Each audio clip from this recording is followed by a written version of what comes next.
Good evening, everyone. Sadhguru, to start with, one of the things that I was very curious to know from you was when we talk about education, what has been your own experience, your own personal experience of education?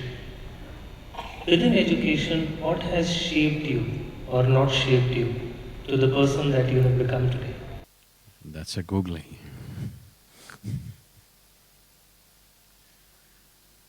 Uh, there are no children, so I think I can share.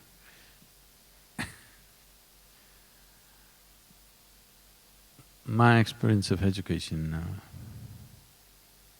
people ask me, what is my sadhana? So usually I tell them, the only… my sadhana has been to remain uneducated. Because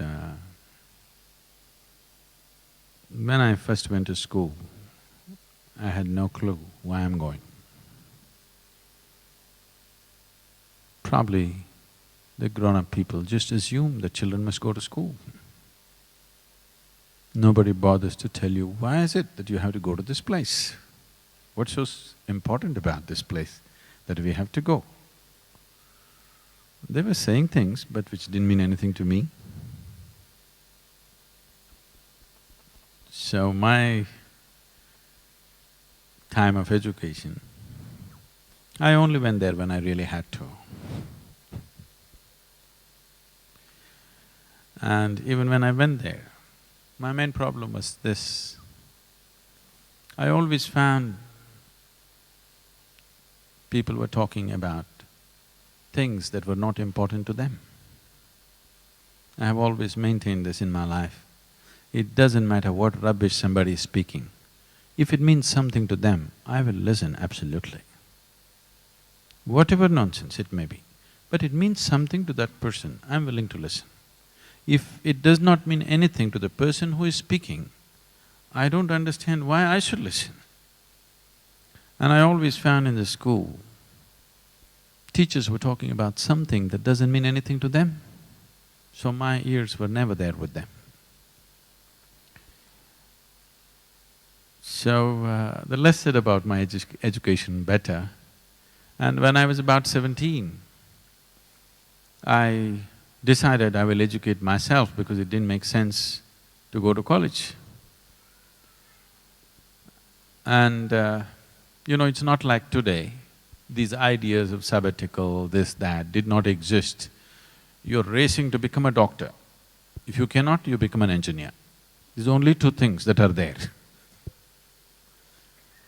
So when I passed my… at that time it was called PUC, the 12th standard, and I said, I'm not going to college.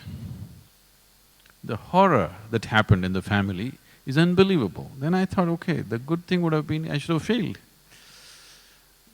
Because I passed and I say I'm not going to university, there was such shock and such… as if tragedy has struck the family. I couldn't believe what they was getting so upset about because anyway I was not learning anything.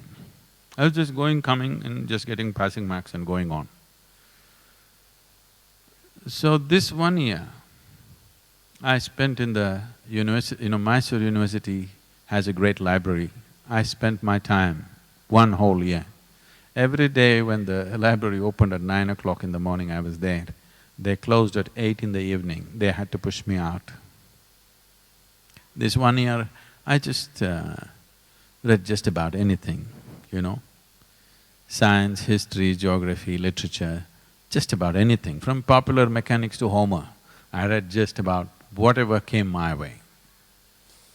This 1 whole year, because suddenly I had become kind of a enemy in the family because I have not gone to college. Everybody else is educated and you're not going to college and you're passed and you're not going. So morning I ate big breakfast and went. This whole year I went without lunch. I came back home and ate dinner in the night. 1 full year. When I was young, I was always hungry. I was just all the time hungry. It's not easy for people to understand what it took for me to sit there without eating for 1 year and just reading whatever I feel like. So I thought I'll educate myself. Probably the maximum amount of reading happened at that part of my life. Why I'm saying this is, what you pursue, you will never forget. What is imposed upon you will never be useful in your life. So when I decided that we must start a school, people rolled their eyeballs, Sadhguru, you? I said, yes, but the school should be different. And I spoke to them for a few days continuously, a few people who are involved with us, as to what a school should be. I remember very well, I was in my 6th standard. The President of India died. And we went to school and they declared a holiday. That's a good thing, you know. If it happened when you're at home, it's different. But you went to school and then you found out there's no school today, and 2 days, no school. So we sat outside and we were discussing, and we just thought, if the Prime Minister goes, what'll happen? The Chief Minister goes, what'll happen? We literally killed the whole cabinet. How many days will we get this year? So why is school such a horrible place to go to? Something is wrong in the way we're delivering it, because education, I mean, for what purpose we're educating people also we need to look at it, that's a much more profound thing.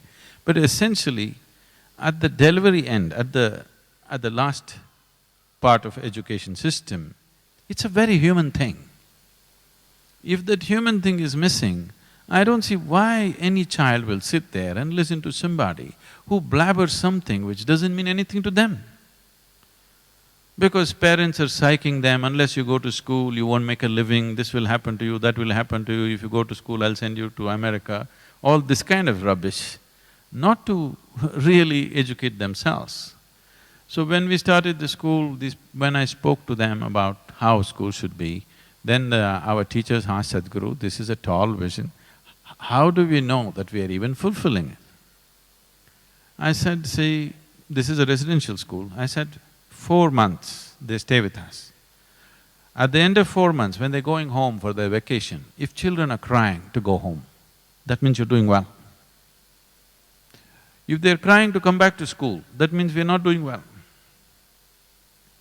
You won't believe, today you will see this in Isha Home School. When they're leaving, they're crying. Before the vacation is over, 8 days, 10 days before the vacation is over, children are back setting up the school. So that's good, they're enjoying their schooling process.